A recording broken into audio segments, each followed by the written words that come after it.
The position on the board in front of you highlights the theme of White's attack: light square exploitation.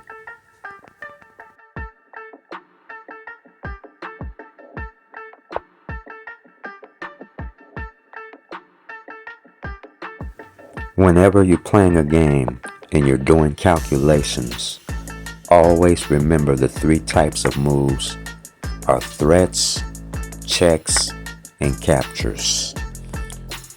You must decide which move is going to be the correct move. The queen and rook battery along the f-file looks scary. Now the pawn on h7 is under fire. Check. Queen f2 threatens checkmate.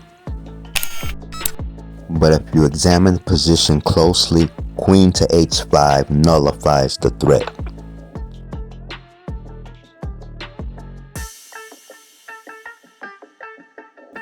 Check.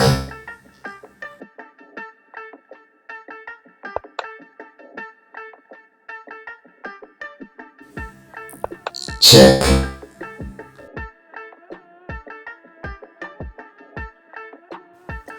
Both checks turn out to be pseudo-threats, meaningless checks.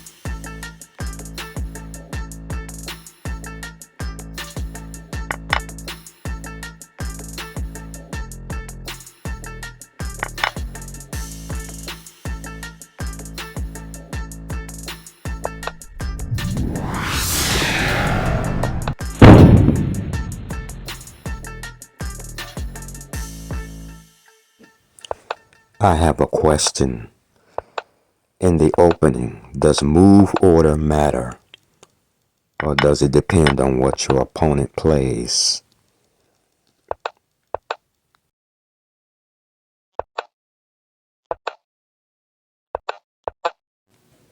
Okay, here's a little opening miniature. For example, here, White gains tempo in the opening. Also, White's bishops will be ideally placed. Both pawns on e4 to e5 and d4 are centralized. By leaving the knight on b1 on its home square turns out to be very effective.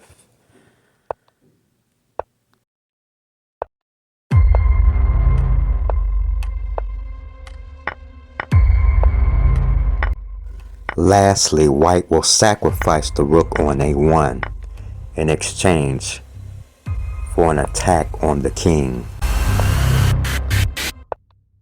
Although the bishop on c3 pins the knight, check followed by bishop takes c3 will be followed by knight to e4, and this leads to checkmate. Checkmate.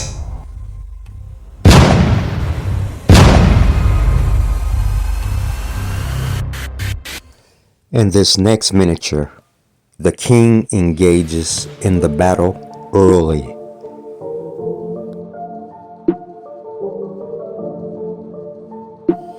The king will eventually make his way to the d6 square, where he'll be safe.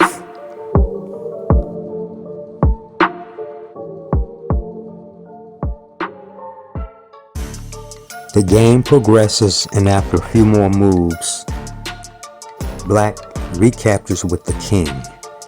Making its way from g7 will now find a place on d6. One grandmaster who was famous for making such king maneuvers was known as none other than former world champion Tigran Petrosian. The king is safe on d6.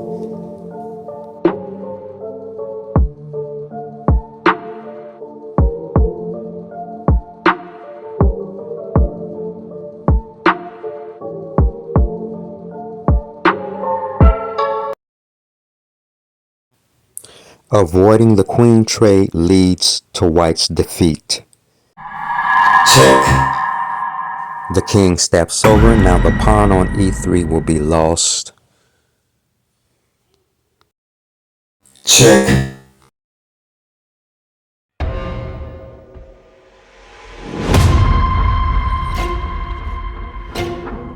And after white's next recapture, can you guess the move for black?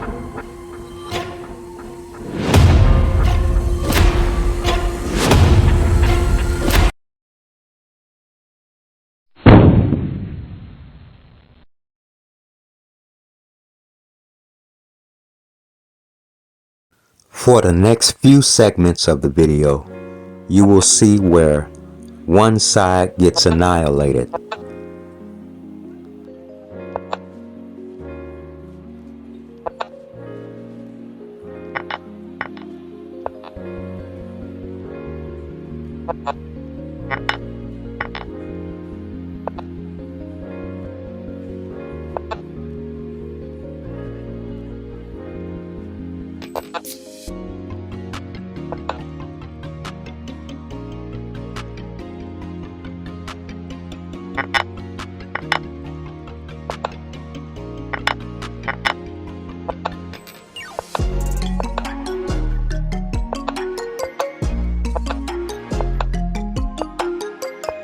check, Rook over to e8 cuts off the file for the king. checkmate, In the last example, white got eliminated. However, in these next two games, it is black who gets annihilated.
check,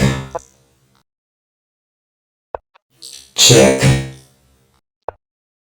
checkmate, By blocking the check with the bishop, puts the opponent's king in check. Now I'm going to explain why white was so ahead in development. The strategy is to play d4 right away to get the pawn break in order to get the pieces active. A centralized queen on the d file. In addition to this, both of white's bishops are open.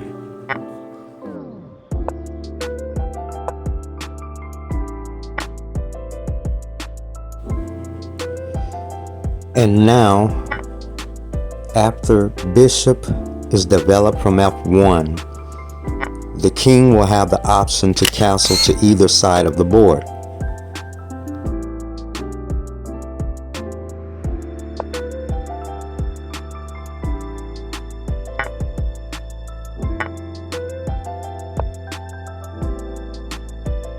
The queen on d6 hinders the pawn's movement on d7, but also the bishop on b5 is aimed at the pawn on d7.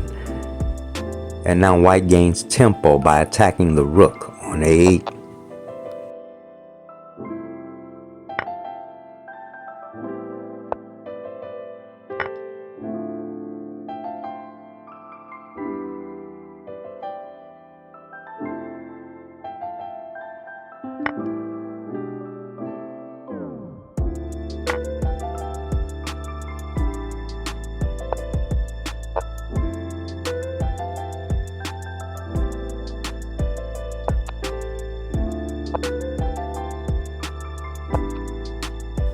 Bishop to b5 is known as the unpin or the uncheck.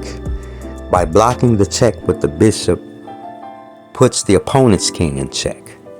For this final example, this is a post-middle game endgame position. In this game, White's strategy is simple. Step 1. Move the knight in order to trade off the heavy pieces.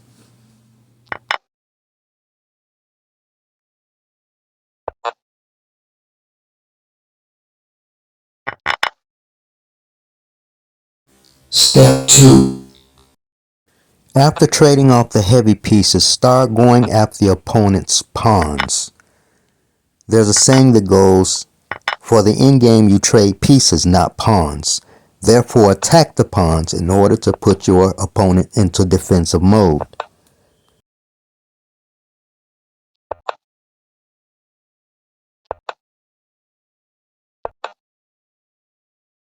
Step 3. Start marching the king towards the center. The king is a fighting piece.